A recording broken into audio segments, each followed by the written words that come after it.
Dermaviga, alam niyo po ba na 3 months na akong hindi nagkaka-pimples. Pag eto, nagka-pimples ako, sinasabi ko sa'yo, alam na kung sino sa lalim. Guys, skip care time tayo bago tayo matulog. Ito pala yung ating gagamitin. Ang Dermavigha Hyaluronic Acid Moisturizing Essence. Essence po ito, nakakatulong para ma-hydrate ang ating skin. First time kong gumamit ng moisturizing essence. Kanina, inano ko na to.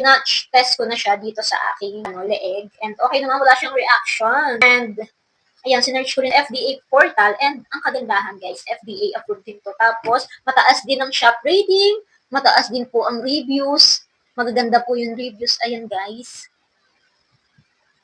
apply natin siya. Wala siyang amoy, amoy ano lang. Simple lang yung amoy niya. First time ko po itong gagamitin and Dermaviga, alam niyo po ba na 3 months na akong hindi nagkaka-pimples. Pag eto, nagka-pimples ako, sinasabi ko sa'yo, alam na kung sino sa lalim, Charis. Ito try natin to kasi, why not, diba? Bigyan natin siya ng chance. Dahil, number 1, FDA approved.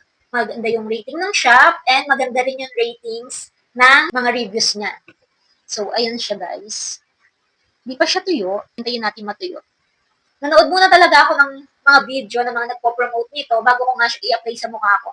Yung iba kong napanood, sabi, toner daw to. Then, nag-chat nga ako sa Dermaviga. Tinatanong ko, toner ba to or what? Kasi nakalagay dito is Hyaluronic Acid Moisturizing Essence. Sabi po nila, is essence daw po ito. So, hindi siya toner, guys. To be honest, meron akong nararamdaman na something, ayan, dito part.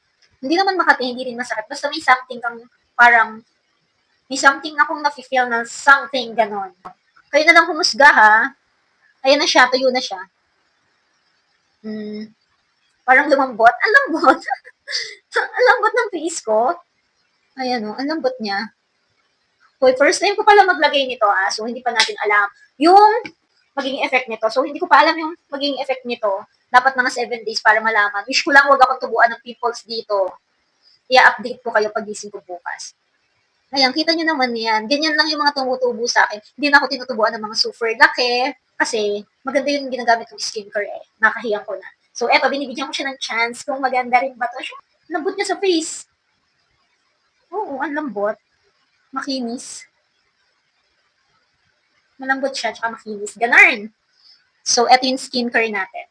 So, kung gusto nyo to guys, basahin nyo muna yung reviews. I-check nyo kung FDA approved. Dapat lahat ng ipapahid nyo sa face nyo FDA approved para sure kayo. B, syempre huwag tayo magpapahid ng hindi FDA approved, diba? Ilalagay ko yung link nito sa aking yellow basket kung gusto nyo rin nito. Then, ang susunod kong i-apply is yung kanilang moisturizer naman. B,